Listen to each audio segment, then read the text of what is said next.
proteksyon ng iyong dugo. Hallelujah, ng dugong banal na tumigil sa krus ng Kalbaryo. At Lord, wala kami sa aming sariling mga kapungiran, kundi nasa salita ng katotohanan. Hallelujah, na siyang aming, hallelujah, kalasal, Panginoon.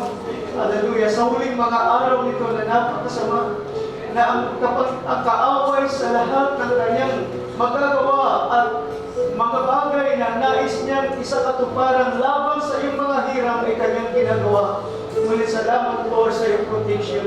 At sa gabi ito, Lord, proteksyonan mo ang bawat isa na naririto, Lord. At kawan, sino man na wala sa ilalim na iyong proteksyon ay magtumulin, Lord, at magsumakanlong, Panginoon. At masumpungan ang kanyang sarili na nasa katiyakan sa iyong proteksyon sa ulit mga araw nito, Lord God. Hallelujah. Blessed be thy name. Glory to God. Nakagayan ng mga anak ni Israel sa panahon ng huling salong na kinakailangan nilang nasa loob ng bahay ng isang tahanan na ang pintuan ay may bahid na dugo. At hindi lamang, Lord, nasa loob ng pinto ng tahanan, kundi ang pintuan ay may bahid na dugo, Panginoon.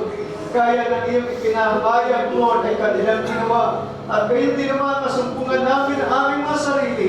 Kung ano ang iyong ipinahayag sa amin sa ulit mga araw nito, masumpungan namin ang aming mga sarili sa gayong talagayan, Lord, na hindi lamang nakarinig, kundi, Lord God, ay nasa iyong kalooban sa ulit mga araw nito.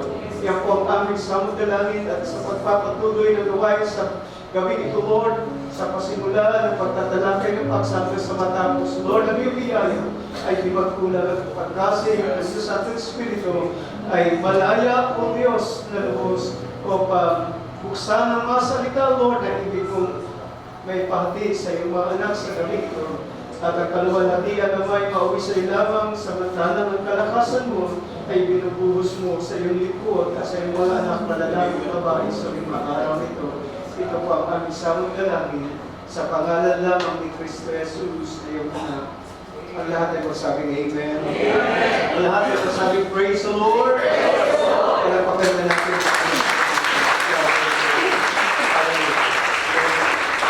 Kahit pakibati ng inyong yung katabi at bless, mabati ninyo ang lima sa inyong katabi sa pinagpalat at Diyos. Praise God. Hallelujah.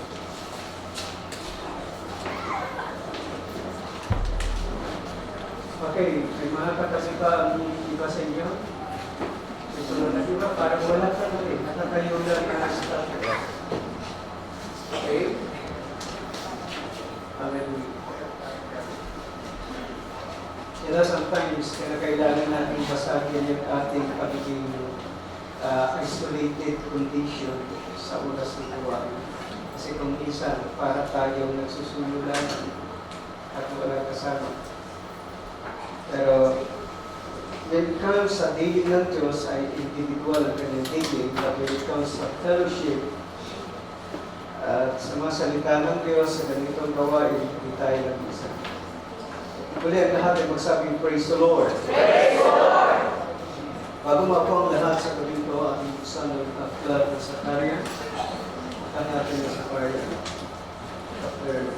Chapter 2.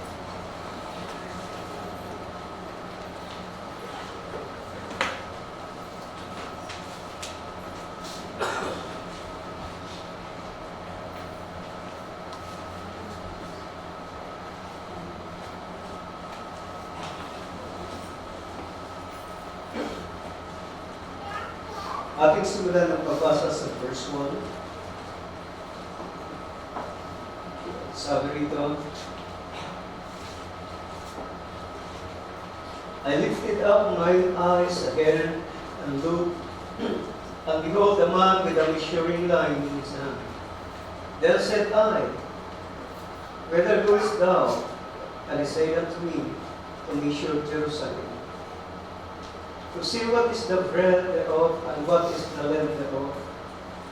And behold, the angel that talked with me went forth, and another angel went out to meet me, and said unto him, Run, speak to this young man, saying, Jerusalem shall be inhabited as towns without walls for the multitude of men that gather therein.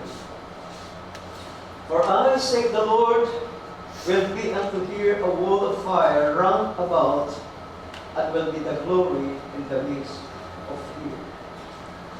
Go, come forth, and flee from the land of the Lord, say the Lord. For I have spread you abroad as the fourwinds of the heavens, say the Lord. Deliver thyself, O Zion, that dwellest with the daughter of Babylon. For thus saith the Lord of hosts, after the glory hath he sent me unto the nation which call you. For he that toucheth you touches the apple of his eye. For behold, I will shake mine hand upon them, and they shall be spoiled to their servants, and ye shall know that the Lord of hosts has sent me. Sing and rejoice, O daughter of Zion, for lo, I come, and I will dwell in the midst of things, saith the Lord. And many nations shall be joined to the Lord in that day, and shall be my people. And I will dwell in the midst of thee, and thou shalt know that the Lord of hosts has sent me unto thee. And the Lord shall inherit Judah his portion in the Holy Land, and shall choose Jerusalem again. Take note the word again. And the Lord shall inherit Judah his portion in the Holy Land, and shall choose Jerusalem again. Be silent, O all flesh, before the Lord, for He is raised up out of His holy habitation. Amen. Diyos magpala sa pagkabasa ng iyong masalita mga kapatid.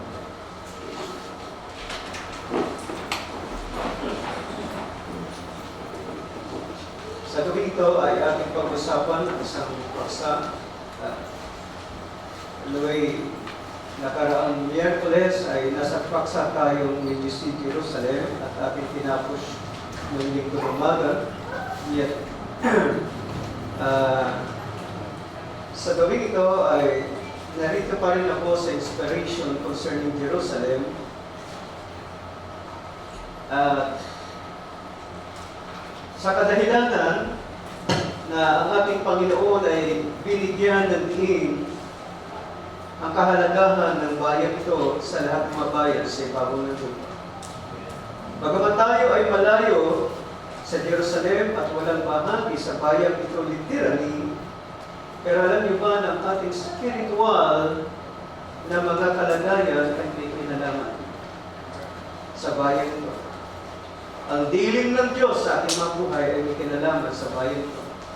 Kaya maraming mga believer ay pagka nagbabasa ng Biblia ay pumipili lamang ng mga talatang gusto nila. At alam niyo ba kung anong paboritong talata ng mga believer ay yung mga pangako ng Diyos kapag may problema sila. Kapag may masuliranin, nagbabasa ng kasulatan at hinahanap ang mga pangako ng Diyos para sa kanilang katugunan, para sa kanilang kapakanan. Well, walang masama roon, pero kung ang ating pagbabasa sa banal na kasulatan ay nakapokus lamang para sa ating sarili, mamimiss natin ang dakilang plano ng Diyos na nakalahat sa banal na kasulatan na may kinalaman sa kanyang bayan at sa kapanahon ng ating kinabubuhayan at ano ang benepisyong matatamo ng mga mananampalataya at ano ang kanilang magiging kabahagi na mapapala sa mga bagay na pagkilos at gawa ng Diyos sa mga kapanahunan o iba't ibang kapanahunan patungkol sa kanyang bayan.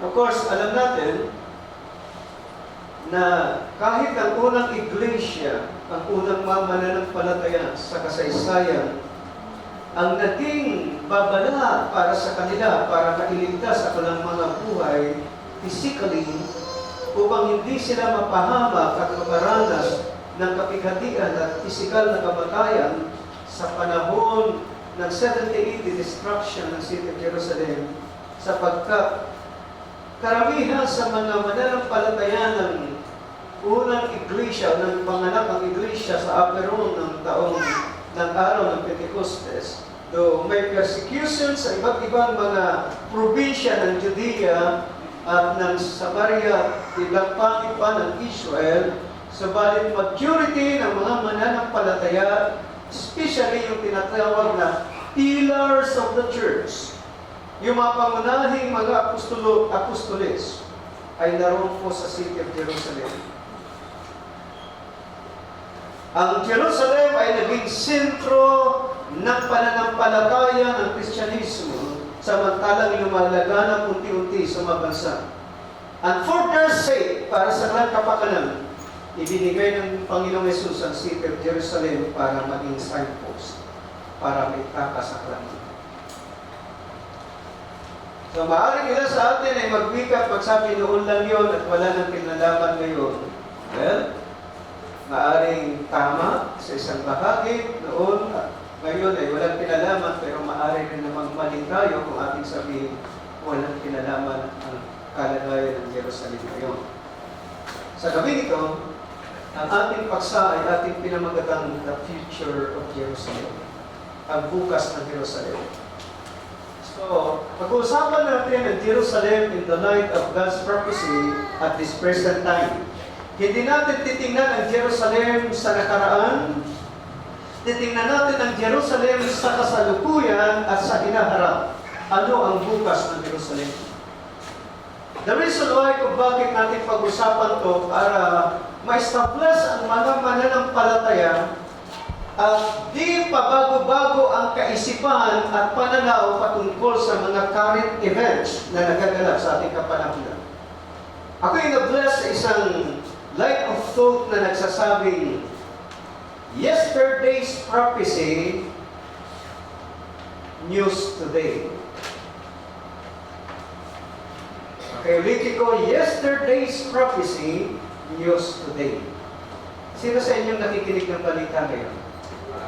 Meron? Kasang kamay yung nakikinig ng balita? Okay, anong inyong nabalitaan kung kayo nakikinig ng balita? Sa linya ng kaisipang ito, yesterday's prophecy, news today. Ma-appreciate natin ang mga balita ngayon, especially sa Middle East, United Nations, Europe at iba pa na mga bansa. Ma-appreciate natin ang balita ngayon kung may knowledge tayo sa prophecy. I get the point. Kung mayroon tayong kamalayan o alam sa mga hula, matutuwa tayo habang nakikinig o nanonood ng mga balita. Sabalit kung tayo walang alam sa mga hula sa lumang tipan, bago ang kapanahunan natin, mapupuno tayo ng mga katanungan at kabulumihanan at may kalituhan. Ano ang mga nangyayari ito? Bakit nagkakaganito?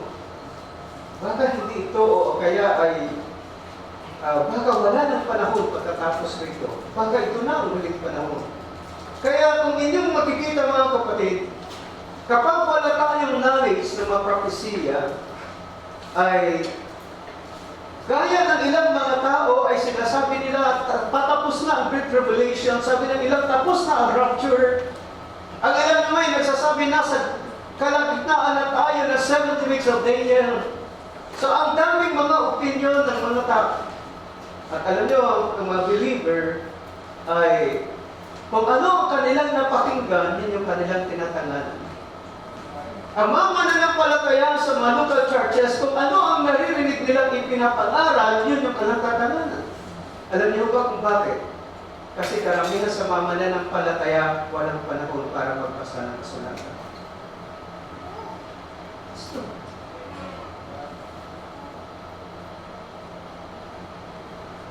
At kung tayo ay walang panahon para magbasa ng kasulatan, didipindi lang tayo sa ating napapakinggan.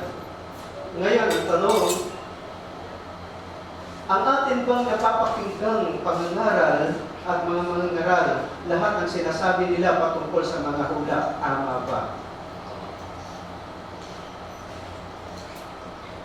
Naintindihan niyo ba?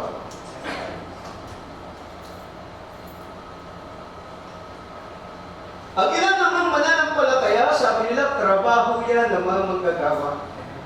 Sila ang mayroong katungkulang magsaliksik, magsulot ng kilay, magbuhos ng panahon para may maituro. Kami, ang aming trabaho ay makinig. Malaking pagkakamali yan. sa buhay ng mga Kristiyano. Alam nyo, na-appreciate ni Apostol Pablo yung mga taga-Berea na siya'y mangaral. Dahil hindi lang sila nakikinig, sinasaliksik nila ang mga kasulatan kung ang mga bagay na sinalita ni Pablo ay pawang nakasulat sa kasulatan. So na-appreciate ni Apostol Pablo ang mga taga-Berea.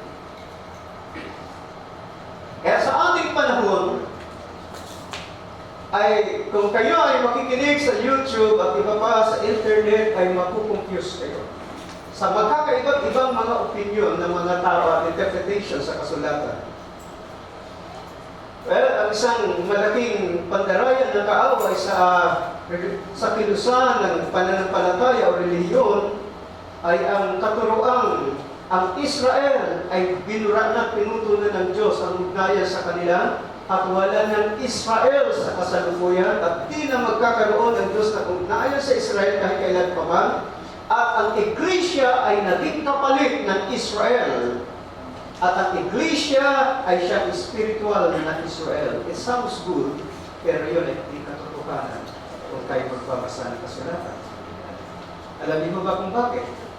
Dahil lang kahit pa sa panahon ni Jeremiah, kung kayo magbabasa ng book of Jeremiah, ang covenant ng Diyos sa chapter 32 ay nagsasabi sa huling mga talata, kung mababago ang mga kaayusan ng araw, buwan at mga bituin sa langit, mababago ang kanyang tipan sa Israel.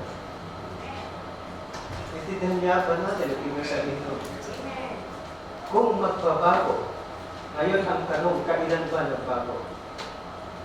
Kung walang pagbabago ang kaayusan ng araw, buwan, bituin sa kalangitan, ibig sabihin, walang pagbabago at di magbabago ang kapasyahan ng Diyos ang kanyang kagustuhan na ang Israel ay kanyang tinawag na kanyang sariling bayan. Meaning, hindi pwedeng palitan ang Israel kahit kailan at walang pwedeng pumalit sa Israel sa kanyang lugar sa panukalan ng Diyos. Kahit ang bride ni Kristo ay hindi maaaring maging pamalit ng Israel. Ang Israel ay Israel, ang bride ay bride. Walang pwedeng pumalit. For example, kung ang bride ni Kristo ay nabigo at nagkasala, gusto niyo bang palitan kayo? Come on.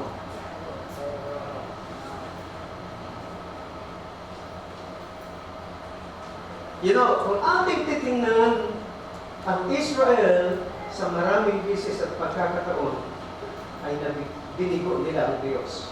Pero sa kabila ng kanilang kabiguan, nagawin ang kalooban ng Diyos.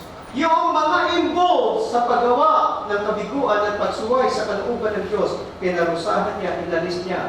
Pero ang Israel sa kabubuan ay hindi naging bago ang kanilang kalagayan, hindi bago sa kanilang Diyos. Pinili ng Diyos ang bayan ito. That's the reason, isa sa pinaka-sentrong bagay kapag pinag-usapan natin ng Israel ay ang City of Jerusalem. Ulitin ko, ang fig tree ay nangungusap ng national life ng Israel. Patungkol ito sa spiritual na buhay, o national na buhay. Buhay ng bansang Israel ang fig tree. Pero ang City of Jerusalem ay may kinalaman rito ang spiritual na buhay. Ang pananampalataya. That's the reason nandito tayo sa gabi ito, the future of Jerusalem. At ating titingnan ito mula ngayon at sa mga susunod na panahon ayon sa mga hula. Anyway, hindi natin matitake up ang napakaraming hula sa Old Testament dahil ang panahon ay hindi magpapaintulot sa atin, but I suggest and advise kung may panahon ng mga Kristiyano magbasa ng kasulatan, ay magbasa ngayon. I'll tell you, ma-enjoy ninyo ang current events kapag kayo nakikinig ng mga balita. At kung may maririnig kayong mga opinion ng mga media men at iba pang mga political personalities o leaders ng mga bansa, malalaman ninyo kung ang kanilang statement, point of view, ay in line sa prophecy o hindi. So, Hindi kayo magbuburin anuman ang inyong mapapalitaan. Hindi kayo mapapahala dahil kayo ay may kaalaman ano ang magiging bukas ng Israel ng Jerusalem. Alam natin, nakaraang linggo ay nagkaroon ng pagpupulong at ito ay isa sa mga naging mainit na isyu, hindi lamang sa gitnang silanganan, sa Amerika, sa Europa, at masasabi ko, ito ay halos binantayan ng buong mundo, and most especially ng mga Jewish people at mga Christians. At kung sino ang nagagalak sa bagay nito ng higit, ay ang mga Muslim countries. Pero ang mga Jewish people, ang mga Hudyo, na nagkalat at nasa Israel, at ang mga Christians ay naalarma sa bagay nito. At ang tinutukoy ko ay ang naganap na Paris Conference ng 70 Nations, na ang kanilang purpose ay talagang apurahin, madaliin ang pagpataw ng aksyon sa Israel para sa two-state solution, para hatiin ang lupain.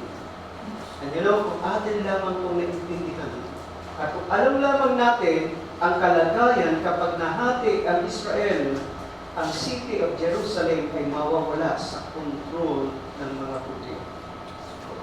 Pagkitindihan ko yun. Kapag ang two-state solution ay talagang i-impose, ang city of Jerusalem mawawala sa control ng Israel, ng mga Jewish people. At kapag nawala sa control ng mga Jewish people, ang tanong, may tatayo pa ba nila ang templo na pinapangarap nila?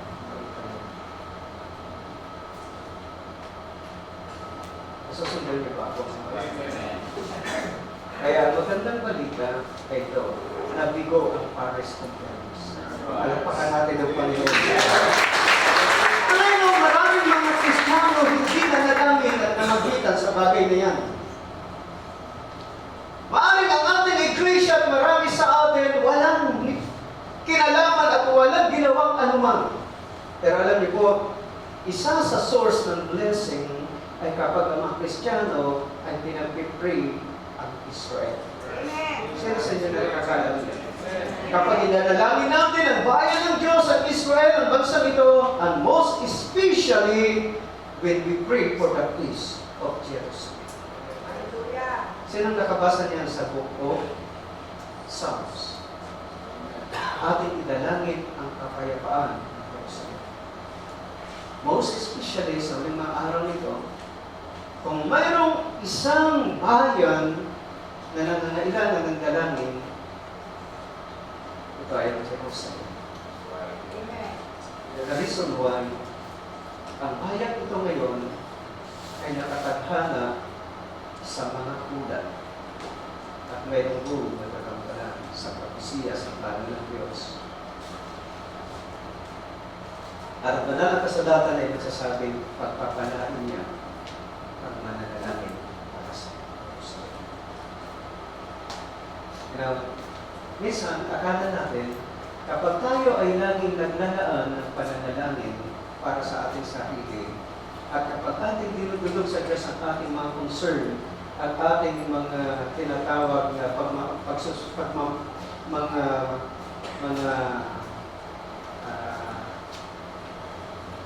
tawag rito yung mga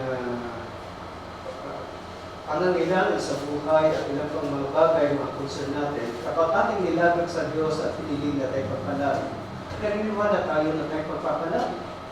Pero alam niyo ba mga kapatid na mayroong isang paraan ng hindi direktahong paghingi ng pagpapala sa buhay natin, pero hindi man tayo humihingi na tayo pagpalain, tayo ay pagpapalain. Sino nakakalam niya? Okay, number one, ganito ang sinabi ng Diyos kay Abraham, ang magpapala sa iyo, pagpapala ko. Now,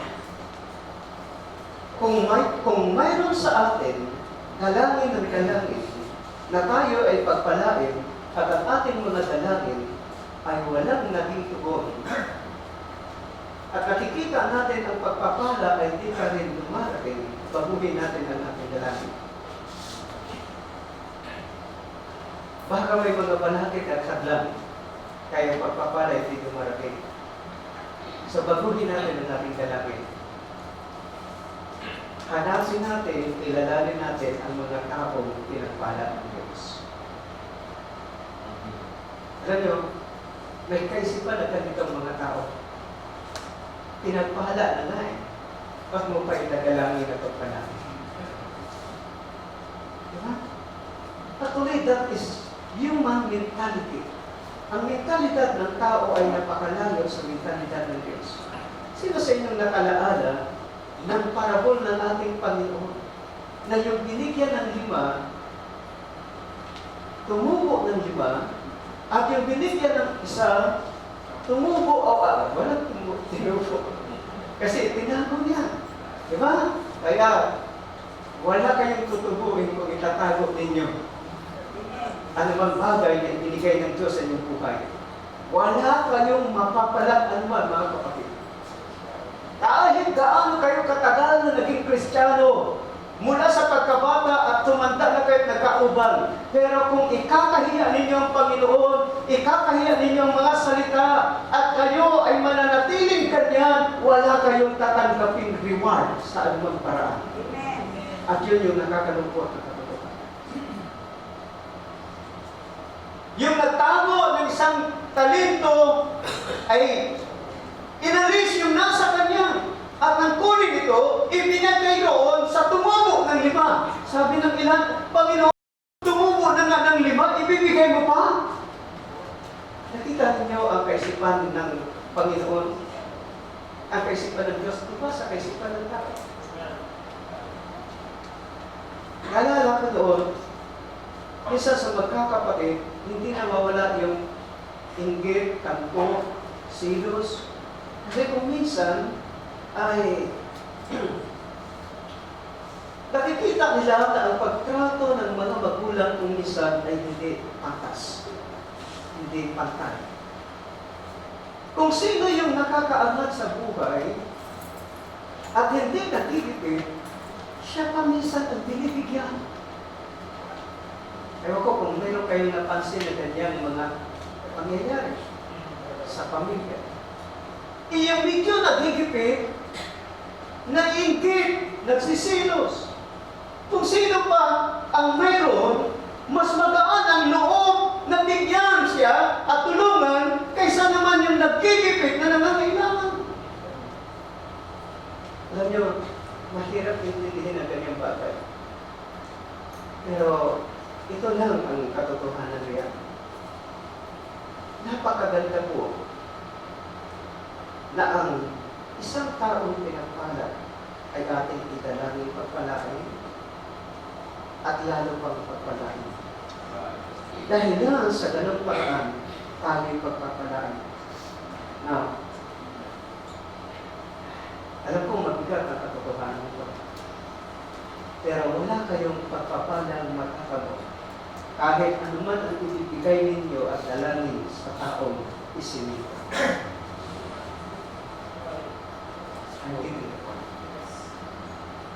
Anumang dalangin natin at anumang tulong natin sa isang taong sinumpa ay walang babalik na anumang biyaya. Kaya kung minsan ay masasabi natin parang unfair, parang hindi patas. So, huwag niyo kakalimutan yung bagay na mga kapatid. Kaya wala mong pinanggit ang mga ito dahil lang dito tayo sa hanay na ito, sa line of truth na ito, gaano kahalaga na ang mga Kristiyano ngayon hindi man direktahan pero maibot sila para sa kapakanan ng City of Jerusalem. Pray for the peace of Jerusalem. Pagpapalain ng Diyos ang nananalangin. Well, kung ang nananalangin ay pinagpapala, paano pa kaya yung susuporta sa Kanya? And that's the same way with God's children. Naalala niyo ba sa Matthew chapter 25, na ang isa naman sa binanggit ng ating Panginoon, bakit ang ilan ay nakapasok sa kaharian ng Ama sa paghahari sa milenyo, dahilan sa isang katotohanan na sinabi niya, anuman ang inyong ginawa sa maliit kong ito, ay inyong ginawa sa akin. Meaning, dahilan mayroong ginawa na maliit na bagay, na mabuting bagay, sa isa na pinagpala, gaano man kaliit, ang taong pinagpala ng Diyos. Pero kung siya'y pinagpala, anumang ating ginawa sa Kanya, ay hindi mauwala na.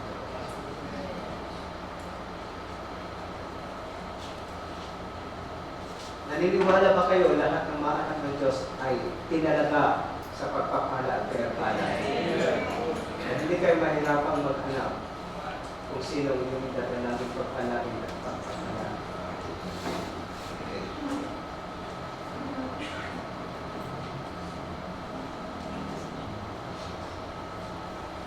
May mga ilang verse sa Book of Psalms na hindi natin babasahin ngayon. At ito ay nandun din sa mga ilang aklat sa Old Testament prophecy. Na alam niyo ba na ang Mount of Seir ay pinarusahan ng Diyos dahilan nung dumating ang panahon ng 70 AD, the 70 AD, nakukubin ng Babylonia ang Jerusalem at ito'y sunugin at talimpihan ang kanyang mamamayan. Ang bayan ng Amon, ang Seir, ang Moab ay nagalak sa ginawa ng Babylonia sa Jerusalem. At dahilan sila ay nagalak, dahilan sa pagkawasak ng Jerusalem, ang Diyos ay nagalit sa kanila. Ang sabi ng Diyos, dahilan kayo nagalak at tinutya ninyo pagkawasak ng ating bayan, ang ginawa ng Babylonia sa kanila ay gagawin ko sa inyo. You know, there's a verse in the book of Proverbs na nagsasabi, huwag nating hamakin ang mukha sapagkat siya'y nilalang sa wangis at larawan ng Diyos. Now, this is in general speaking. Sabi niya, sino mang humahamak sa dukha, hinahamak niya ang may likha. So, ito ay mga talata na napakahalaga na dapat natin bigyan ng pansin. And sometimes kapag ang tao ay medyo may blessing na lumanda kalagay sa buhay at dahilan sa kanyang pagsisikap, minsan ay nagiging kakaiba na ang kalagayan niya, ang kondisyon niya sa buhay, tingin niya sa sarili, at tinitingnan niya na nakakahigit siya sa kanyang kapwa. Ang hindi niya nalalaman, ito yung biyaya ng Diyos sa kanya. Kung minsan, kung hamakin yung mga taong dukha, mga aba, ay grabe ang pag-aba sa kanila. At yan ay mga bagay na dapat ingatan ng mga mananampalataya. Tawag natin gagawin sa ating mga kapwa. Anuman ang biyaya ng Diyos na ibigay sa atin, anuman pagpapala, from rag to riches, gawin man ito ng Diyos sa atin, from pauper to the prince, kung ito'y gagawin ng Diyos sa buhay natin, kapag ating nakita ang mga dukha, tingnan natin ang ating may likha. Okay? Hindi ang kalagayan ng mga tao.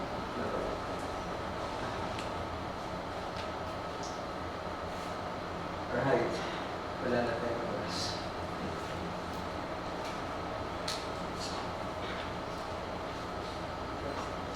The future of Jerusalem.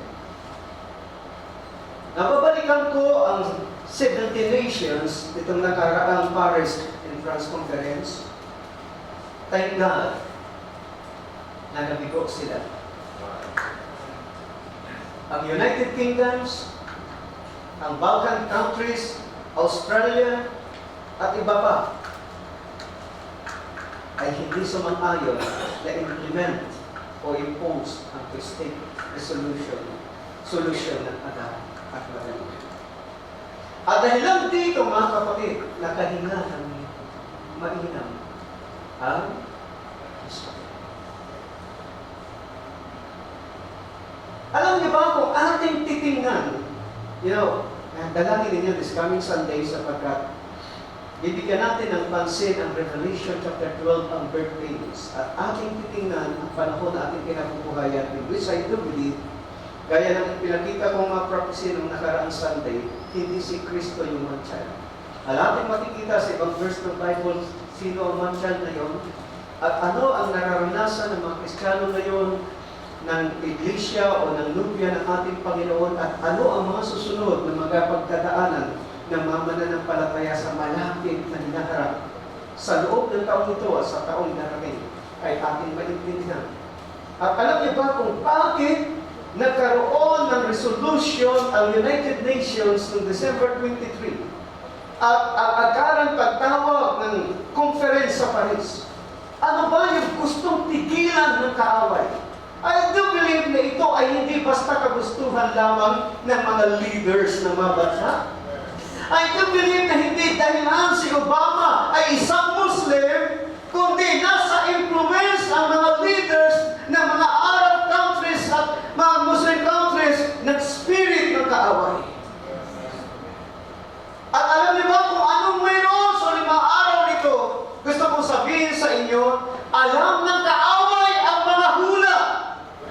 At may ideya ang kaaway sa panahon kung kailan. Ang hindi niya alam ay yung eksaktong kapanahunan. At sino at papaano. You know, kahit na ipinanganak ang ating Panginoon Jesus. Tama? Naroon ang kaaway. Pero huli ka lamang siya.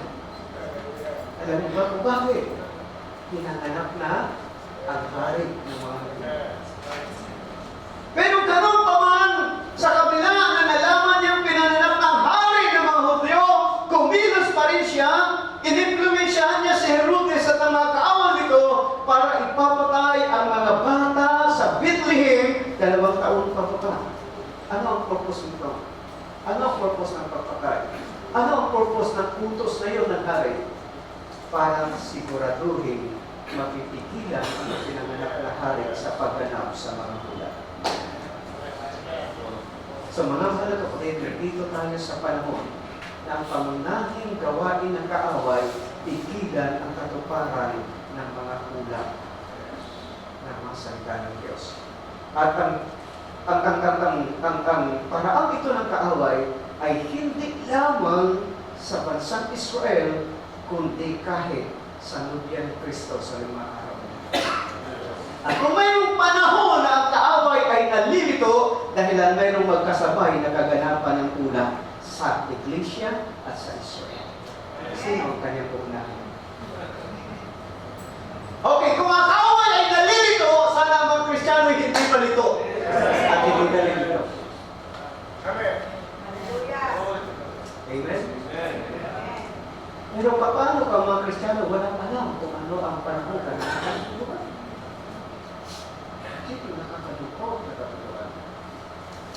Kaano ka namin mga Kristiyano ngayon nasa bahay pa na ng bahay na walang nalagyan?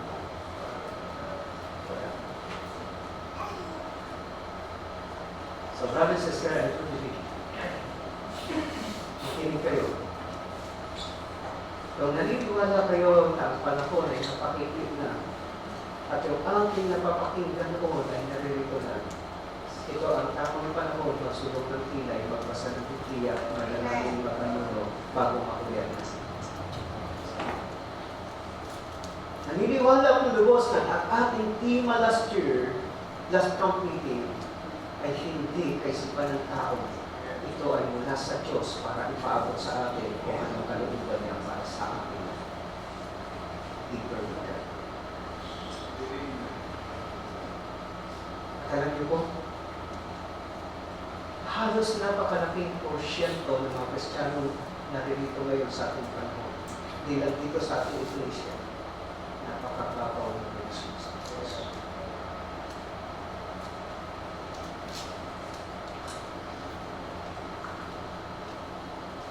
At kung ang Panginoon ay babalik, maraming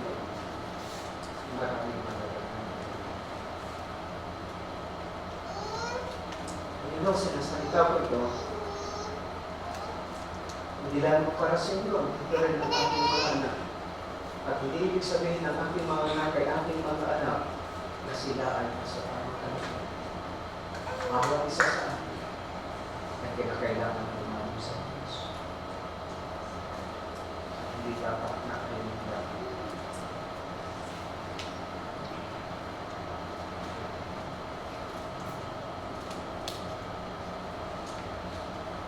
Ulitin ko mga kapatid, thank God, makikita ninyo ang kamay ng Diyos. Paano na wala ng kabuluhan ang pagsisikap ng mga Arab countries, mga Arab leaders, Muslim leaders, sa Paris, France, meeting. Kaya nga, dahilan na bigo at isang leader ng mga Muslim sa Muslim countries ay nangusap ng sampal sa United Kingdom at Australia dahilan sa hindi nila pagsang-ayaw sa kagustuhan ng two-state solution. Inaasahan nila dahilan na ipasa ang resolution sa United Nations noong December 23, umaasam sila ng madali ang aksyon at pag-i-impose nito. Pero mga kapatid, gusto kong sabihin, huwag natin kalimutan. Kaya lamang nahulog sa kamay ng Babylonia ang Jerusalem at Judea noong 70 years captivity. Dahilan, kontrolado ng Diyos ang lahat. Ibinigay ng Diyos ang kanyang bayan sa Babylonia para parusahan sila dahil sa kanilang pagkakasala. Pero kung hindi nakasala ang kanyang bayan, gaano man kalakas ang kapangyarihan ng Babylonia ay hindi mananaig laban sa bayan ng Diyos. Huwag natin kakalimutan yan. Walang makapangyarihang tao, walang makapangyarihang bansa na mananaig sa Diyos ng langit at ng lupa kahit kailanman. Sapagkat ang ating Diyos nito ay siyang nagbababa at nagtataas. Sino man ang kanyang Panginoon. Meaning, He is in control of the situation.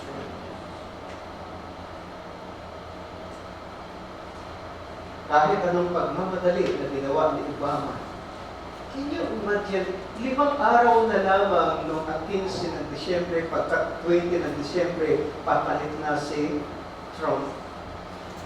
Bakit nila minamadali ito? Kasi alam nila, kung hindi nila mamadaliin ang conference sa Paris, si Trump ay sumusuporta sa mga puto. At mabibigos. Naalala niyo ba yung ating binasa ng nakaraan bago ang election sa Amerika? Trump is God's blessing to humanity, sabi ng Russia.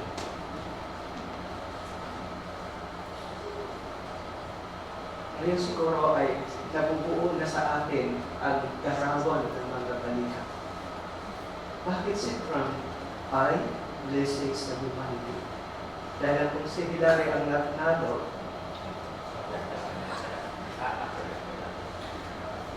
kakampi niya si Obama, yan yung tingnan kung bakit si Hillary hindi rin nanalo. Pero ito, habang ako'y nanonood sa ilang mga balita at ilang mga karakter, mga politician, mga personalities, mayroon akong napansin na isang kinatawanan ng Amerika na babae na ang pangalan niya ay Samantha Power. Tama ba? Samantha Power? I think secretary siya ng Amerika na kumakatawan sa United Nations sa Samantha Power. At habang tinignan ko, ito ay ating lamang intuition, no? Hindi ito practicing, hindi ito gossip alone, ito intuition. Kung gusto niyo makita ang presidenteng babae, mag-antay kayo kay Samantha Power.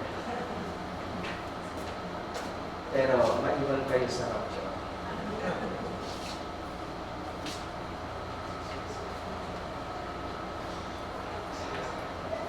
So aking nakita ang intervention ng Diyos. Alam niyo ba na ang mga propesiya sa banal na kasulatan, binabantayan ito ng Diyos. Hindi natutulog ang ating Diyos. Walang kudlit, walang tuldok sa mga salita ng Diyos na nilipas. Pagdating ng tamang panahon, ito ay magaganap. So tingnan natin, ating balikan ang book of Zechariah. Sabi rito sa verse 1, I lifted up my eyes again and looked, and behold a man with a measuring line in his hand. Pagka nagbasa kayo ng banal na kasulatan, kahit dito sa book of Zechariah, chapter 1, chapter 2, ilang beses ninyong mababasa ang portion ng talata na nagsasabing mayroong lalaki na may panuka, sa kanyang kamay at kanyang susukatin ang Jerusalem, kanyang susukatin ang templo, ano pa man riyan. At ito'y hindi nangungusap ng isang panahon lamang. Ito'y nangungusap ng magkaibang panahon na saan ang Jerusalem ay dadaan sa iba't ibang mga karansan.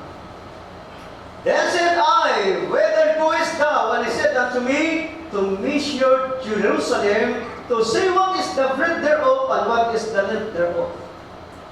Namamahal na kapatid, gusto ko sabihin sa inyo, ang prophecy ito ni Zechariah ay hindi pa nagaganap.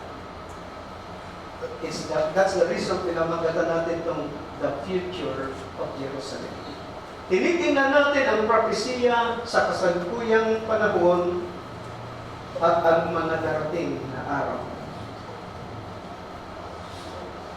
Kung ating titingnan ang kabuuan ng mga kulang ito, ay ating makikita.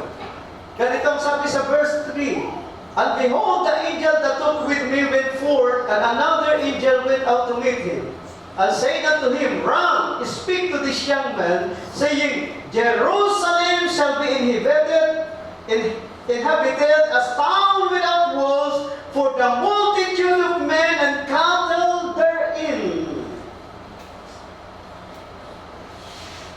Of course, kung ating titingnan ngayon, ang Jerusalem, hindi ito kagaya ng dati, na napuputaan at napapalibutan ng pader. Kung may mga ilang portion ng city of Jerusalem ngayon na naroon pa rin yung mga ruins at mga ilang mga nalabi sa muog, na ito'y nagpapatunay na nag-i-exist ang Jerusalem sa ganitong kalagayan dati, pero ang kalagayan ng Jerusalem sa kasalukuyan ay walang muog. Kung ating titingnan, ang Ezekiel 38:39, ang Ezekiel 38, ang paglusob ni Gog at Magog at ang kanyang mga alays, lulusubin nila ang Israel, ang nanananahan, o ang Jerusalem na nananahan na hindi napuputaan para sumagsama. And yet, although hindi ito yung panahon na tinutukoy ni Zechariah, pero makikita natin na kung ngayon ang Jerusalem ay walang mga muog, mas lalong hindi magkakaroon ng muog ang Jerusalem during the time of millennium. Alam niyo ba kung bakit? Paano pa maglalagay at magtatayo ng muog na mayroong kapayapaan sa loob ng 1,000 taon? Para saan ba ang muog? It's protection for the invading enemies. Yung mga sumasalakay ng mga kaaway, ang muog ng unang panahon ay protection. Noon yun. Dahil kapag umatake ang mga kaaway noon, umaatake sila na nakakarwahe, umaatake sila na nakakabayo, nakasakay sa kamilyo, paatake sila na may sibat, may pana, mayroong tabak. Pero ngayon, para saan ang muog? Kung ikaw ay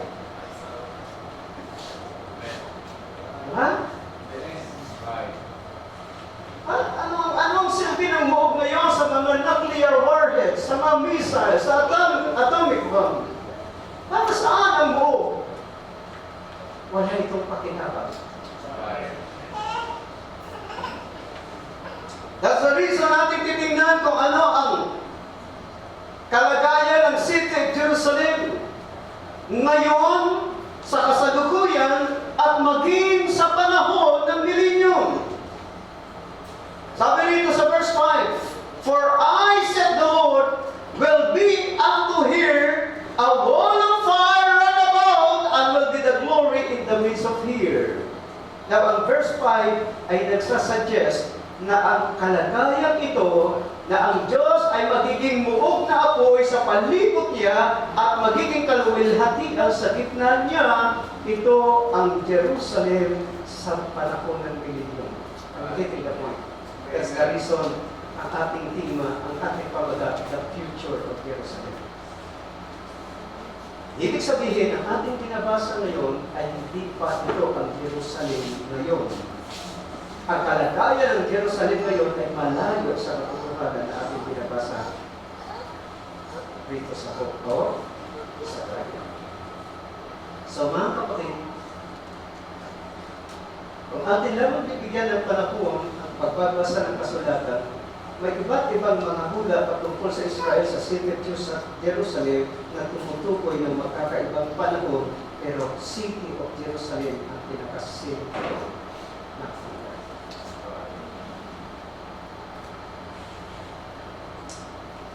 Noong panahon nila Pastor Villagunsa, at sa mga panahon yun ay nasa under ng kanyang ministry, napakainit ng issue noon tungkol sa Israel at ang War of Gog and Magog dahil sa mga point of view na pinapakita ni Brother Jackson.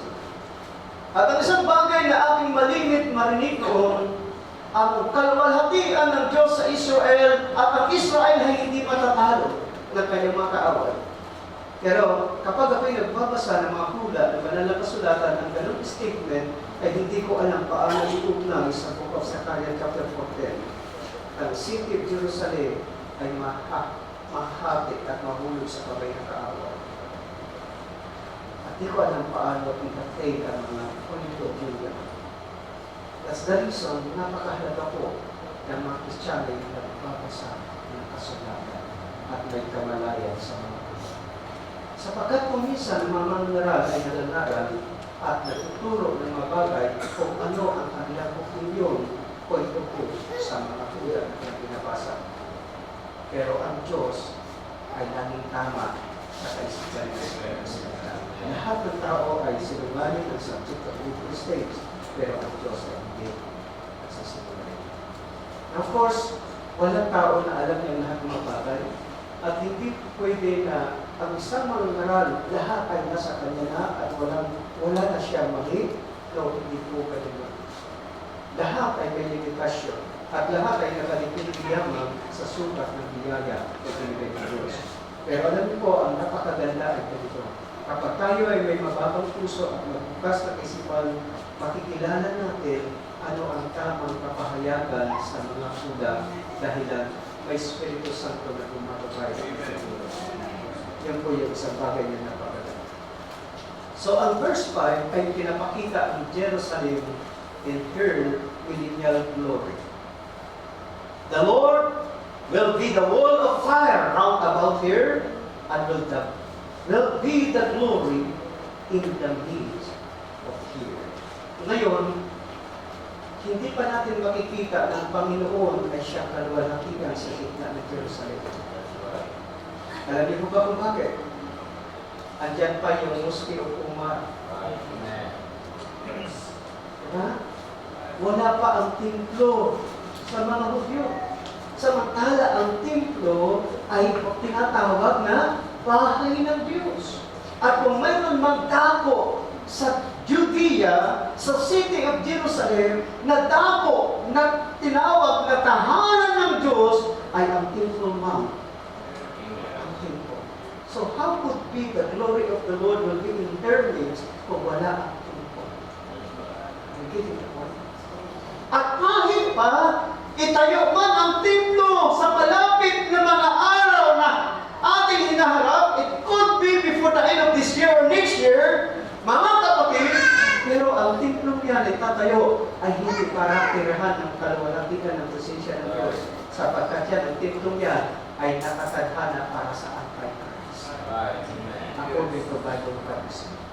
So therefore, madaling natin maintindihan ang prophecy. So, it is pertaining to the future of Jerusalem.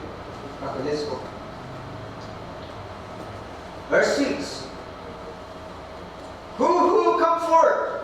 Flee from the land of the Lord. By the way, gusto kong ipakita sa inyo. para inyong maintindihan ng malinaw,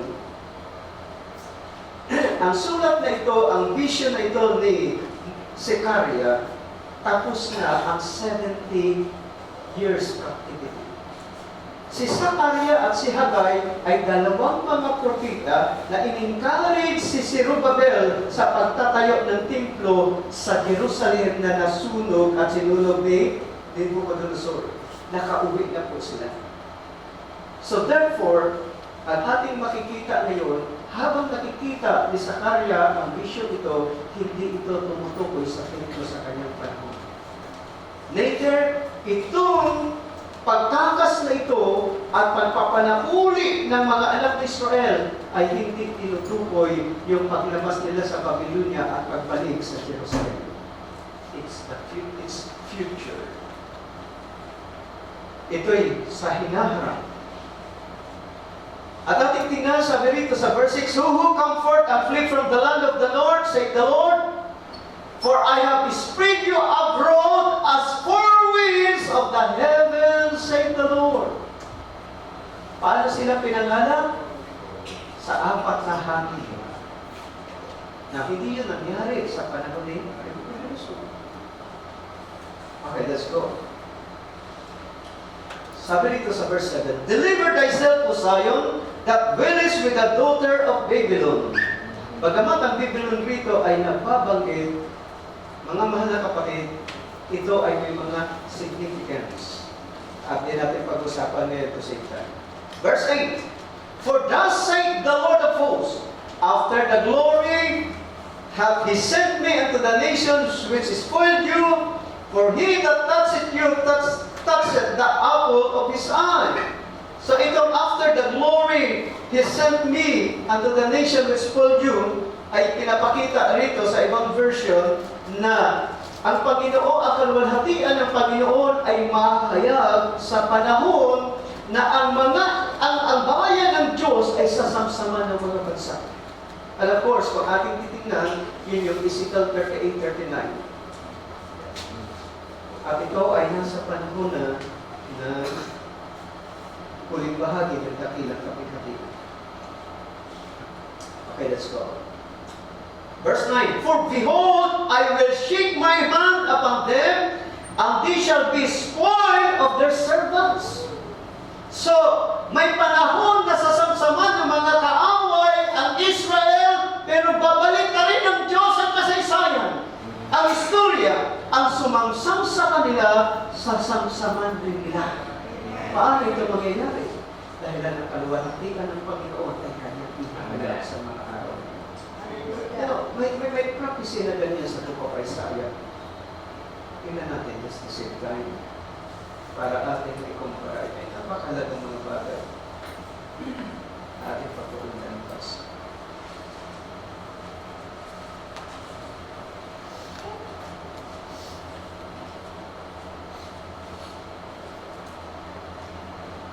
Okay. Isaiah chapter 14, verse 1 and 2. Tingnan natin.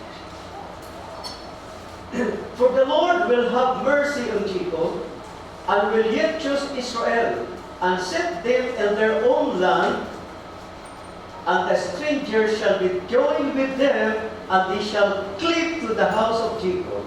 So ang setting na ito ay pinapakita, ito ang magiging outcome after the Great Tribulation, after the Third World War, after the War of Gog and Magog. For the Lord will have mercy on Jacob, and will yet choose Israel, and set them in their own land, and the strangers shall be joined with them, and they shall cleave to the house of Jacob. Verse 2. And the people shall take them, and bring them to their place, and the house of Israel shall possess them in the land of the Lord for servants and handmaids, and they shall take them captives, whose captives they were, and they shall rule over their oppressors. Alam niyo, ang pagkakasulat ng mga hula kung minsan ay ganito. Sa mga magpasimula ng aklat o sa mga proceeding chapters, kapag sa isang chapters ay nagpapasimula ang hula, kung minsan ang unang verse ay ang ipinapakita nito ay yung pinaka resulta na Okay?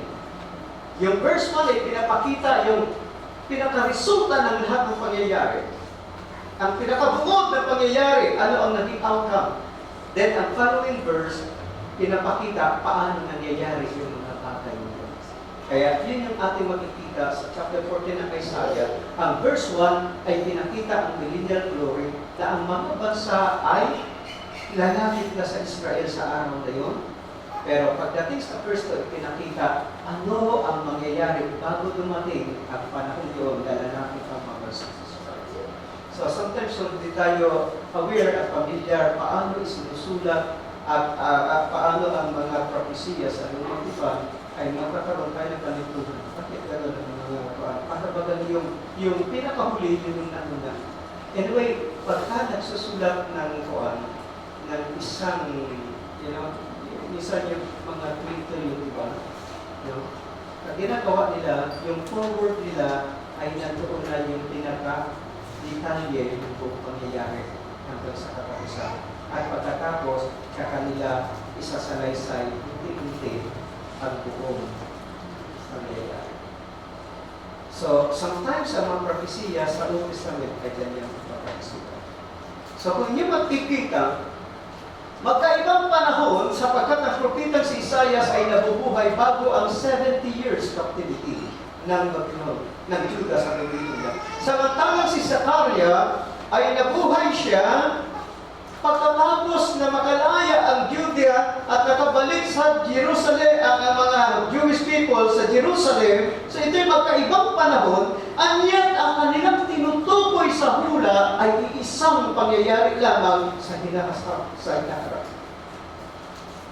Sa ganitong paraan ay ating makikita gaano kagandang magbasa ng kasulatan, gaano kagandang magbasa at magkaroon ng kalaman sa mga propesya, sapagkat kung minsan ang isang hula ay makikita natin na parang isang jigsaw puzzle na may pira-piraso sa isang aklat sa isang propeta at pagka pinagdukong mo, makikita mo ang malinaw na larawan. Pero hindi yan basta naintindihan ng mga nagbabasa na nagmamadali lamang na walang pagkakuhaw na malaman at kalooban ng Diyos sa kanyang basa.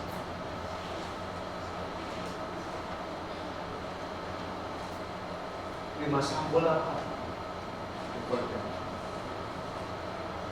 At magkaroon tayo ng sa Spirit. At isa sa bagay na napakahalaga when reading Bible prophecy, we must be in the spirit of that prophecy. Huwag natin i-inject ang ating kaisipan, kundi ang kaisipan na naroon ay ating katatin at hayaan natin maliwanagan tayo ang kalooban ng Diyos. So, balikan natin ang sa kanya.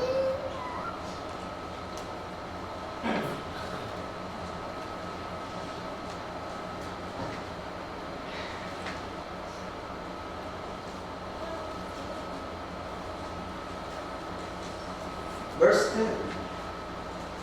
Sing and rejoice, O daughter of Zion, for lo I come, and I will dwell in the midst of thee, said the Lord. Now, brothers and sisters, kapag kayo nagbasa ng banal na kasulatan at panghahula at binanggit yung salitang pananahanan ng Panginoon sa kalagitnaan ng Jerusalem o ng Judea o ng Israel man, ang tinutukoy riyan ay millennial kingdom. Huwag niyo kakalimutan. Isang keywords yan para maintindihan ang prophecy.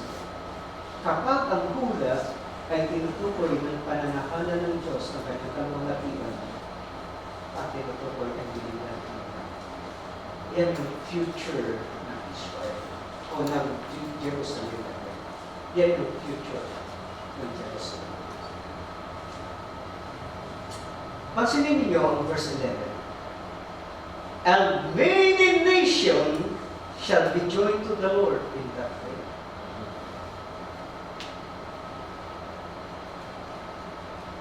And shall be my people. Okay?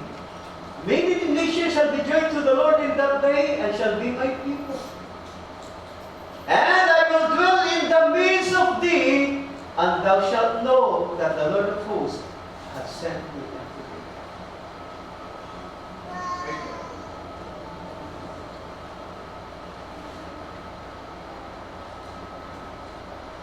Verse 12, and the Lord shall inherit Judah his portion in the Holy Land, and shall choose Jerusalem again.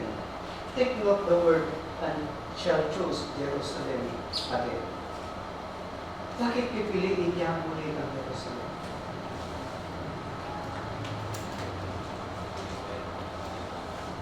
Para maintindihan natin ito, mga kapatid, puntahan natin ang hula ng propitang kasabayan ni Zakaria.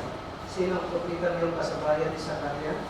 After the 70 captivity, nang makauwi sila, ang propitang yun ay Zakaria. Tingnan natin. They have the same spirit of prophecy concerning the future of Jerusalem. Haggai, chapter 2.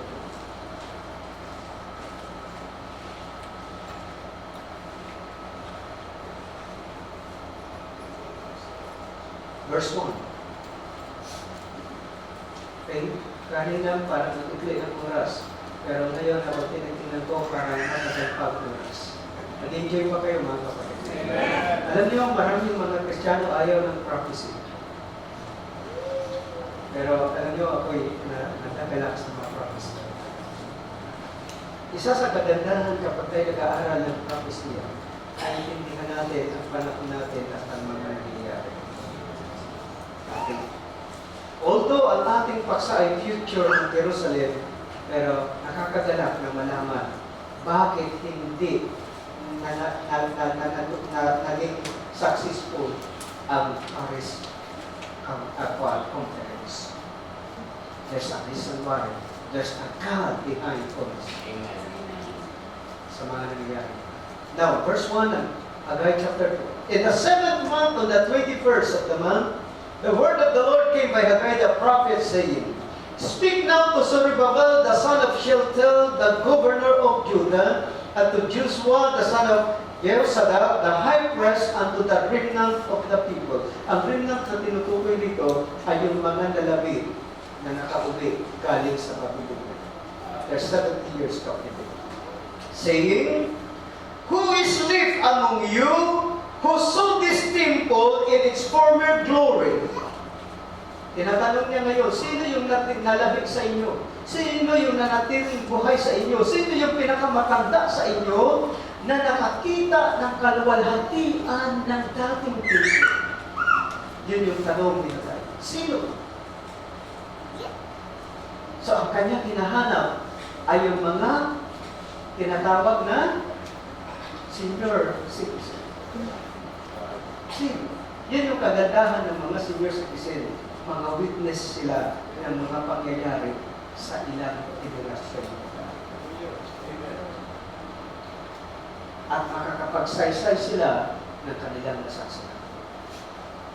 At ang sabi rito, Who is left among you who saw this temple in its former glory? And how do you see it now in comparison with it? Is this not in your eyes as nothing? Yan, nagtatanong ngayon si Haggai. Kung ikukumpara ninyo yung templo noon at ngayon sa inyong paningin, di ba walang kwenta yung ngayon? Sa kanyang kagawa.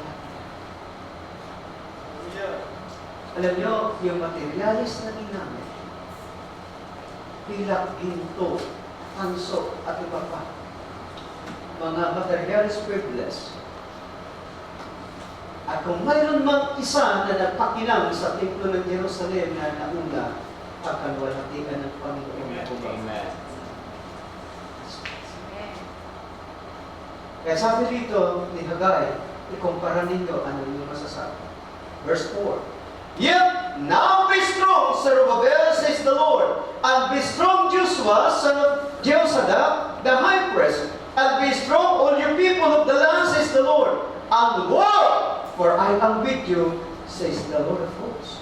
Alam mo, kahit ang kaluwalhatian hindi parehas, pero in-encourage pa rin, gumawa kayo, tapusin ninyo ang inyong gawa, kasama ninyo ang Panginoon, ang inyong ginagawa ay kalooban ng Panginoon. Yun po yung isang napakagandang bagay. kung mayroon man isang napakainam na inspirasyon sa isang manggagawa, sa isang mananampalataya na may ginagawa ng isang bagay na para sa Diyos, ay ang kanyang matiyak at malaman na ang kanyang ginagawa ay kalooban ng Diyos. Hallelujah! Sapagkat aanhin natin ang ating mga pagpapagal. Aanhin natin ang ganda ng mga outcome kung ang bagay na ito ay hindi kalooban ng Diyos.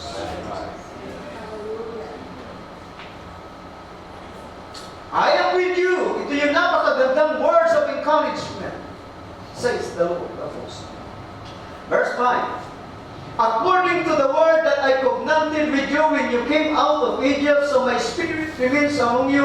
Do not fear, for thus says the Lord of hosts, once more it is a little while, I will shake heaven and earth, the sea and dry land, and I will shake all nations, and they shall come to the desirable nations, and I will fill this temple with glory, says the Lord of hosts. Pansinin ninyo, minsan hindi natin maintindihan ng tama ang mga propesiya at ang mga salita ng Diyos sapagkat gumagamit siya ng present tense.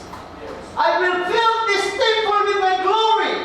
At wala sa kasaysayan na yung templo na itinayo nila Surubabel ay nakakitaan ng kaluwalhatian ng Diyos. No, wala. Hanggang sa ito'y sunugin ni General Titus noong 70 AD, ang salitang ito na I will fill this temple with glory ay hindi naganap kahit kailan. At ito rin ang dahilan kung bakit ang mga taong marunong ay pini-question ang ating Panginoon sa Matthew 24 verse 35 ng kanyang sabihin, this generation shall not pass till all these things be fulfilled. At sinasabi ng ilan, ang salitang this generation, ang tinutukoy ng Panginoon ay ang kanyang generation. At dahil na nasunog na ang Jerusalem, ibig sabihin na fulfilled na ang lahat at wala nang magaganapan. Dahil sa salitang this.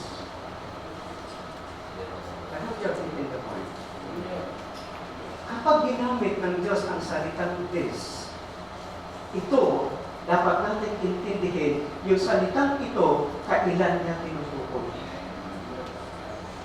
Present or future? Sira yung magkakamarian dito, Pastor.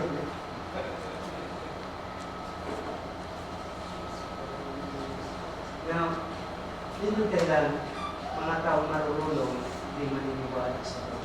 Yes. Pero praise God. Amen. Pinilingin ng Diyos sa mga pantas at matatalino, pero ipinahiyak niya siya. Praise God. Praise God. Pero paano natin maintindihan na ang tinutukoy ni Sakaria, ang tinutukoy ni Hagay ay isang panahon at ito ang kaluwalhatian sa panahon ng milenyum? There's another key word natin makikita. Verse 6. For thus says the Lord of hosts, once more, it is a little while, I will shake heavens and earth, the sea and dry land, and I will shake all nations, and they shall come to the desires of nations, and I will fill this house with my glory, say the Lord of hosts. So ang keyword ulit ay naroon. Ang kaluwalhatian ito ay makikita pagka niyanig na ng Diyos ang langit at ang lupa, ang karagatan at ang mga bansa. Kailan na ba magaganap yun? Great Tribulation, the day of the Lord. Amen? Malinaw po ba ang mga hula? No, pagka tayo nagpapasa ng mga hula, mayroong susi ibigay para magtingan. Otherwise, kung walang susi, walang makakaunawa.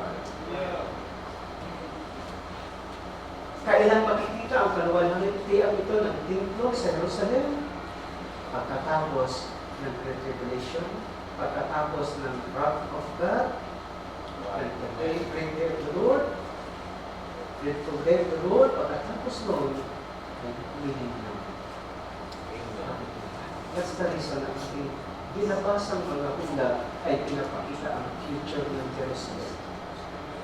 Ang templo sa Jerusalem. At kung hindi natin ito maintindihan, baka mamaya dalangin na ilan, pagka itinayo na ang templo ngayon sa malapit na inaharap, ay asahan nila makikita namin ang kaluwalhatian, pero ang makikita nila ang Antikristo. Right. Ito'y makaibang panahon.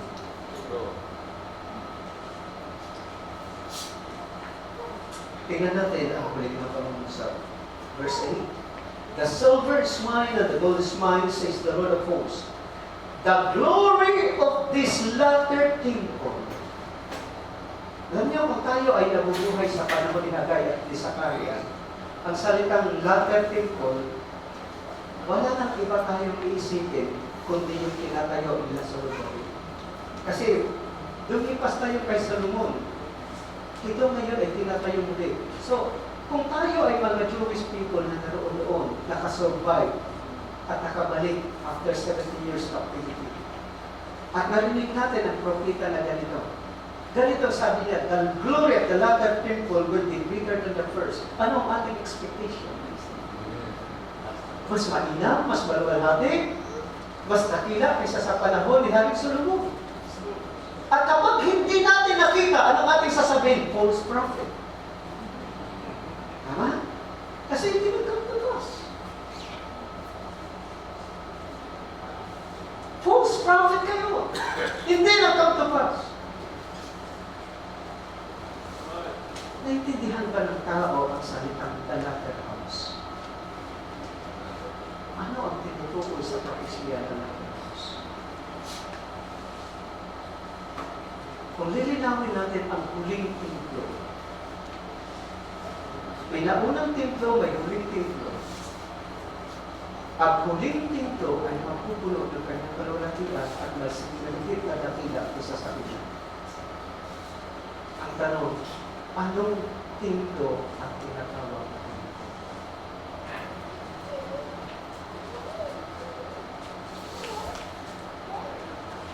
Unang templo, tinayo ni Solomon sa anak ni David. Ikalawang templo, nasunugin niyo ni Nebuchadnezzar, tinayo nila Zorobabel, nila Isra, at iba pa. At doon si Zachariah at si Hagay. At ang ikalawang templo, sinuno ni Titus, sinara Titus ng 70 AD. Ngayon, inaantay yung ikatlong templo.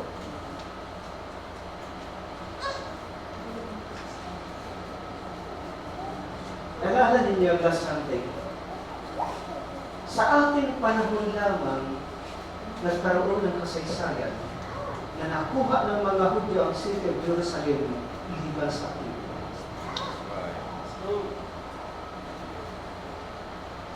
Kailan nakuha ng mga Hudyo ang Jerusalem? 1967. Pero mula noon hanggang ngayon, ang templo ay nananatiling wala sa kanila. Hindi ko ba kayo nagdadala kaya?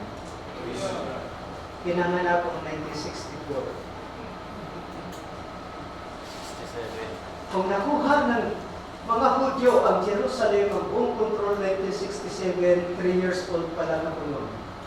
Walang muwang, walang kamalay-malay.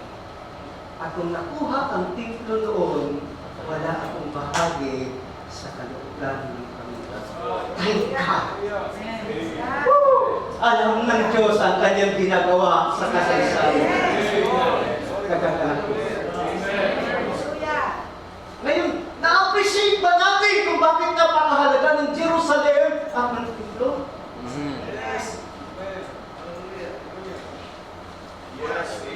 Oh, naway, mag-enjoy kayo ng pagbabasa ng prophecy na ngayon sa akin.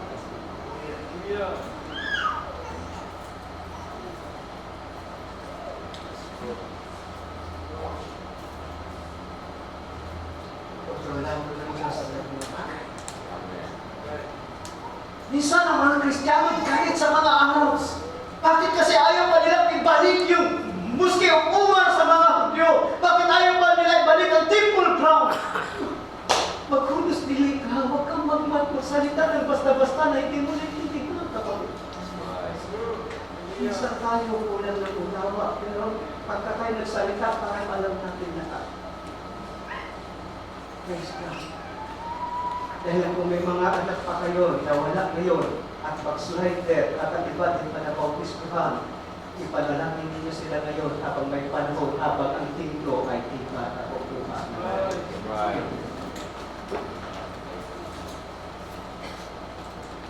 The future of Jerusalem.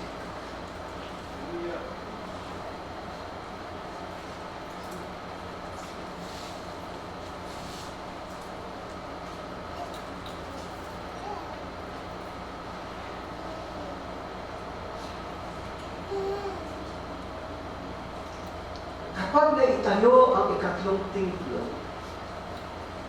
yun na ba yung sinasabi ni Hagai sa verse 9? The glory of this latter temple shall be greater than the former, says the Lord of hosts. And in this place I will give peace, says the Lord of hosts. Palagay ninyo hindi alam ng Diablo ang ulat ito na ang templo ay may kinalaman para sa kapayapaan.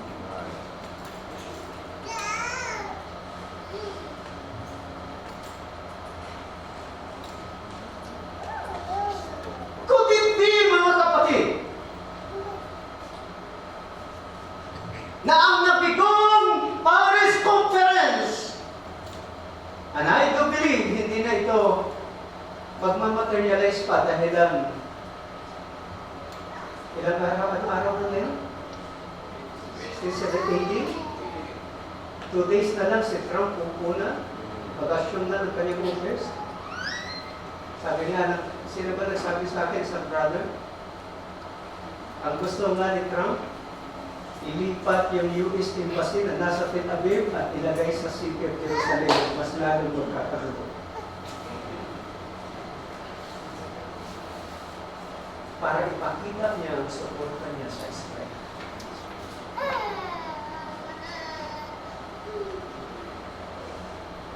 Alam ng kaaway ang plano ng Diyos. Ang kapayapaan ay kaakibat sa mundo.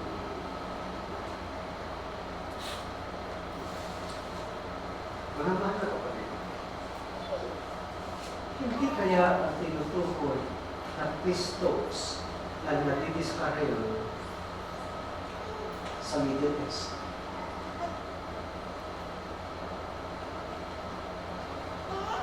At ang hinahangad ng kapayapaan sa mga bansa sa gitnang silangan. At pati na ang ibang mga bansa na naimbo dahil sa kanilang masuputa alinman sa mga bansa sa gitnang silangan. Ang itatayo na ikatulong ito ay may pinalaman para sa kapayapaan. Dahan na lamang ang kapayapaan ito. Hindi ito ang kapayapaan na pinangako ng Diyos. That's right. Kundi kapayapaan na i-offer ng Diyos. Right, that's true. Para ang Antikristo ay tanggapin na siya ang Kristo. Nakita ninyo, ang kaaway ay may alam sa pula at pilit niyang sirain at itilan. Ang hindi lamang alam ng kaaway ang tamang kapatid. Kung minsan ang gagawin ng kaaway, unahan ang Diyos. Pero unahan niya man ang Diyos, hindi niya mapipigilan ang katuparan ng pangako ng Diyos sa kanyang lamang. Mga kapatid, kahit sa mga kasaysayan ng daan, makikita natin ang kaaway ay laging gumagawa ng kaguluhan sa programa ng Diyos. Palagay ninyo saan ang galing yung idea ni Sarah na ibigay si Hagar kay Abraham para maunahan si Isaac. That's right. At pinangalan si Ismael. Saan galing ang idea nyo? Matalino kasi si Sarah. No. Ang idea nyo ay galing sa tao. That's right. And you know, ang mga Kristiyano ay hindi exempted. I repeat, ang mga Kristiyano ay hindi exempted. Pwede tayong maimpluwensyahan ng kaisipan ng kaaway at kagustuhan ng kaaway kapag hindi tayo mananatili sa salitang Diyos. At ang tanging paraan lamang para tayo ay huwag maimpluwensyahan ng kaaway. sa kaso. Huwag kang tumayo sa salita ng Diyos. O parang nungay, hindi ako naniniwala riyan. Ang Kristiyano ay selyado ng Espiritu Santo. Hindi siya pwedeng matukso ng kaaway o kaya magkaroon ng kaisipan ng kaaway. Are you sure? Ang ating Panginoon, puspos ng Espiritu Santo. Ano sabi ng kaaway? Kung tunay kang anak ng Diyos, tumalon ka. Mula sa talugtog ng templo nito. Dahil ang nasusulat, aalalayan ka ng anghel, baka mapiso dahil yung paa sa bato. Sino yun? Ang anak ng Diyos, puspos ng Espiritu Santo, mayroong santisyo na tao. O brother, sister, gusto ko sabihin sa inyo, ang ating kaisipan ay hindi natin kontrolado. Huwag natin kakalimutan na ang kaisipan ng tao ay ang battleground ng good and evil. Kung ang kaisipan ng tao ay battleground ng good and evil, hindi ibig sabihin na lahat ng papasok sa isip ng tao ay mabubuti lang. Isip ng Kristiyano ay pawang mabuti. Kasi kung ang lahat ng papasok sa isip ng Kristiyano pawang mabuti, wala nang battle riyan. At kung walang battle, hindi na battleground ang isip natin. Pero kung sa kaisipan ng tao, ito yung battleground, meaning to say, hindi mo kontrolado yung mga foreign thoughts, yung biglang pasok ng isip. Nang minsan, nag-iisip ka, nag-meditate ka sa Panginoon, mayroong biglang papasok na ibang bagay. Saan yung galing yun? Huh? Kaya nasabi ng ating Dr. Barbanan, sabi niya, wala sa ating kontrol kapag ang ibon ay lumipad sa ulo ng ibon. Hindi natin mapipigilan yan. Nagpipigilan niyo ba ang ibon lumipad sa ulo nila? Wala sa kontrol niya. Pero kapag ang ibon lumapo at magpukat, hahayaan niyo ba? Pagka pinayagan ninyong ibon lumapo at nagpukat, problema niyo yan. Ibig sabihin, huwag natin hahayaan na yung mga maruruling isip ay ina-entertain natin at palalaitin natin. Dahil lang kung papayagan natin yan, kasalanan natin yan. Pagkukulang yan. So kapag may mga evil thoughts, mga kaisipan hindi tama, rebuke agad! At bumalik ka sa salita ng Diyos para ma-purify ang mga kaisipan. Oh, alam niyo minsan ang mga foreign thoughts at iniinjik ng kaaway ay very reasonable. Kapag ikaw ay isang taong makatwiran, aayunan mo. Pero kung ikaw ay kang spiritual at puno ng salita, di ka papayag sa mga magagandang suggestion. Wala na tayong oras. Pero mga kapatid, pero pag ilang mga talata na aking babasahin ang madalingan sa gabi ito bago tayo magtapos. Puntahan natin ang Micah chapter 4. Ang Micah chapter 4 verse 1 at kagaya ng Isaiah chapter 2 ay pinakita ang parihas na panahon at parihas na kaganapan. At ito ay patungkol sa Jerusalem at sa bahay ng Diyos. The future of Jerusalem. Verse 1. But in the last days it shall come to pass that the mountain of the house of the Lord shall be established in the top of the mountains, and it shall be exalted above the hills, and people shall flow unto it. Natandaan natin, ito yung tinutukoy ni Sakaya, ito ang tinutukoy ni Haggai. Na ang nahanap ng lahat na bansa na kapayapaan ay nasusumpungan nila sa bahay nito. Verse 2, and many nations shall come and say, come and let us go up to the mountain of the Lord and to the house of the God of Jacob. And he will teach us of his ways, and we will walk in his paths. For the law shall go forth of Zion, and the word of the Lord from Jerusalem. Kung bakit ganito ang galit at pangunahing target ng kaaway ang Jerusalem, dahil sa ganitong layunin ng Diyos sa bayan. The word of the Lord from Jerusalem. Kaya kung may salita ang Diyos sa buhay ng sino man, sa mga narito. At kung ang sino man sa atin ay gagamitin ng Diyos na pagbubula ng kanyang salita para sa mga tao, para sa ilan, at magiging instrumento ka kapatid na magmumula sa iyong salita ng Panginoon, asahan mo, ikaw ang inibig number 1 ng kaaway. Ay pipigilan ng kaaway ang paglabas ng mga salita ng Diyos.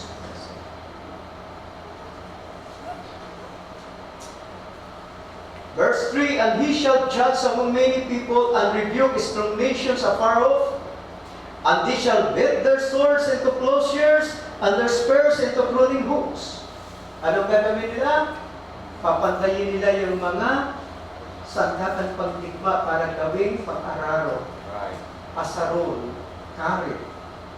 Ano yun?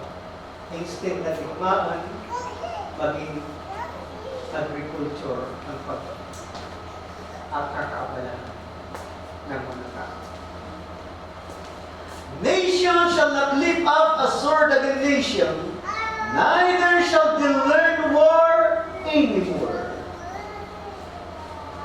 Kung hindi na ang digmaan ng kanilang pag-aksaya ng panahon, kung hindi na yung mga masasabing matataas na sandatan pangdigma ang kanilang priority sa kanilang mga invention, wala nang digmaan. At kung walang digmaan, mayroon kapayapaan. But they shall sit every man under his vine and under his fig tree, and none shall make them afraid. For the mouth of the Lord of hosts has spoken it. For all people will walk everyone in the name of his God, and we will walk in the name of the Lord our God forever and ever. Sa inyo makikita, sa millennium ay meron pa rin mga bansa na nalalagay. Liban sa bansang Israel. Right. And of course, sa millennium, hindi lahat ng tao ay pare-parehas kaagad ang paniniwala sa kasimula. Pero sila'y tuturuan ng Diyos. At kahit pa nga tuturuan ng Diyos at mag-ahari si Kristo at ng pride for 1,000 years, pagkatapos ng 1,000 taon, papakawalan ulit si Satanas para dayain ang mga bansa. Can you imagine? Ama na kapatid, sa pagtatapos sa gabito, sa puntong ito, pagamat wala sa outline, ay isang bagay na inilagay ng Diyos sa ating puso. Ikinigay mo ito. Mga bansa ay tuturuan ng salita ng Diyos sa mundo for 1,000 years. And yet, pagka ang kaaway ay pinakawalan na para tayain ang mga bansa, ang matataya pa rin ay kasindang ginagawa sa kanila. Alam niyo ba kung anong nilagay ng Diyos sa aking puso ngayon? Teaching is a plan.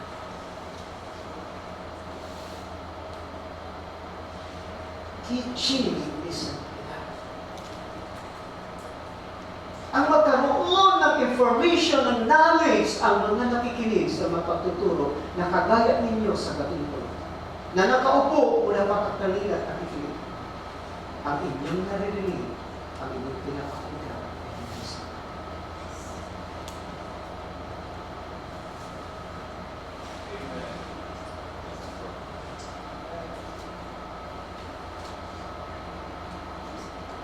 ano kailangan, brother Nuno? Ang buhay ng Santa. Amen. Ang buhay ng Santa.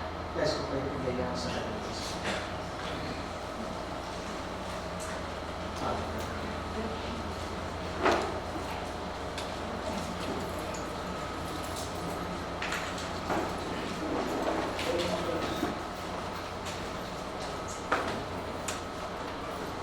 Dalangin ko, is coming someday.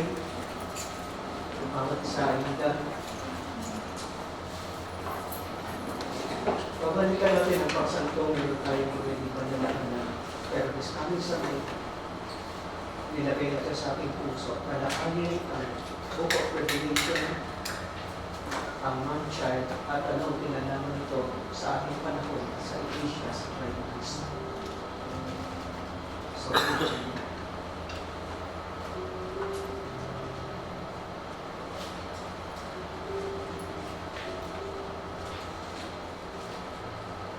ating yung mga namauna. Amang Diyos, muli kami nagpapasalamat sa gabi ito sa napakasalanan ng Diyos.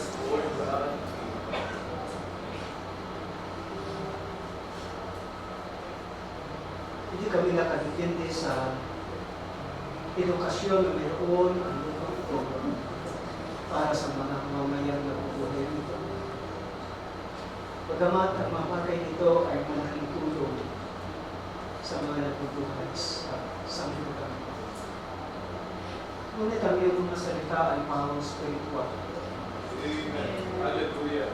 At nakita namin sa gabi ito sa mga talata at salita at mga kataga na kung kami ay magre-rely sa edukasyon na aming natutunan sa mundo ito, ay may mga bagay na hindi namin matatanggap dahil sa mga drama.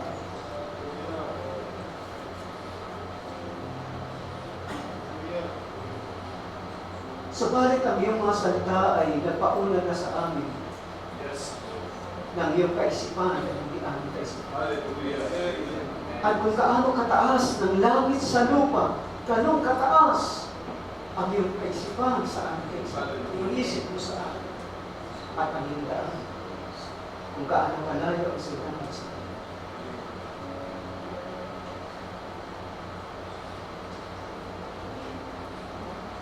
Amang Diyos, narito kami sa ulimahan.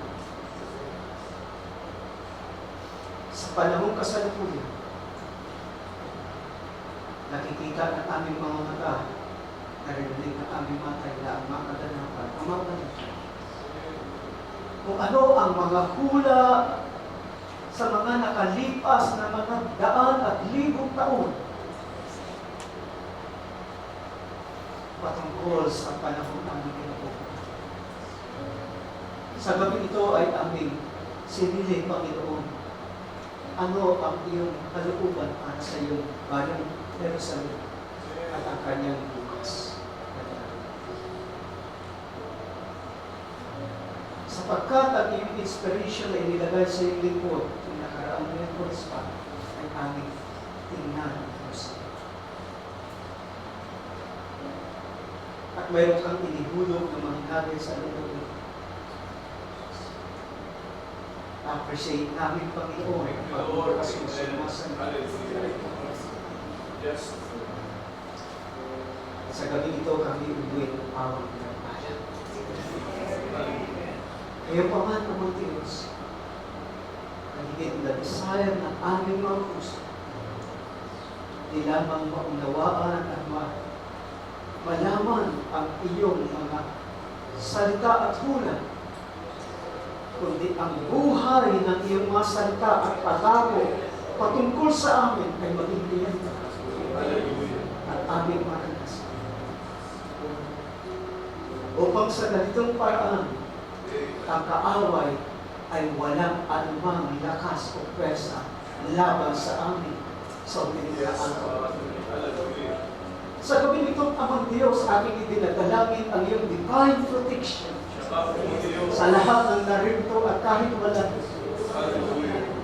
Sapagkat aming na-realize, Lord, sa spirit namin, gaya na aming tinatalakay sa gabi nito, na ang kaaway ay nasa kanyang pag-atake laban sa iyong bahayan at pigilan ng iyong layunin.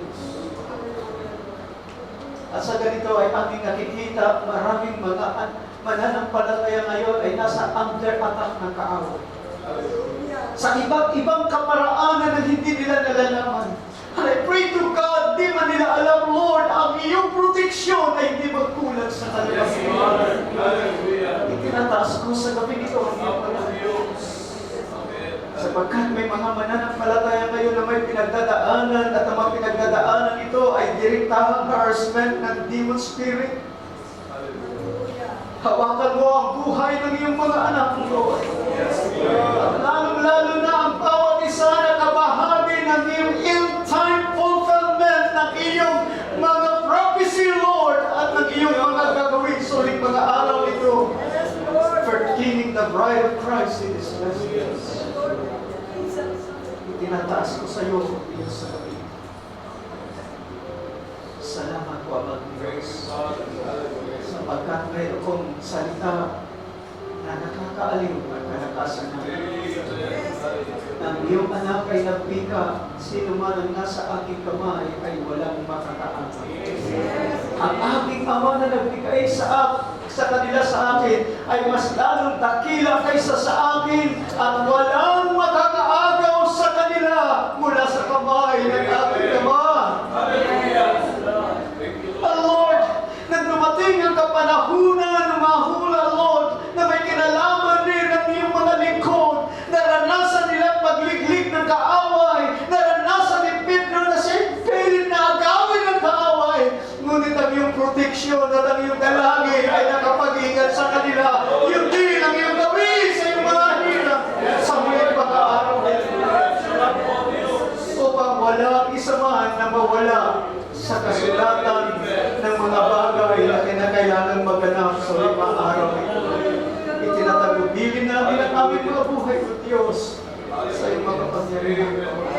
Nalulugod kami at nagpapasalamat sa iyong sagalang biyaya sa mga isa. Sa iyong mga salita sa gabi ito. Sa pangalan lamang ni Jesus Cristo na aming Panginoon. Amen.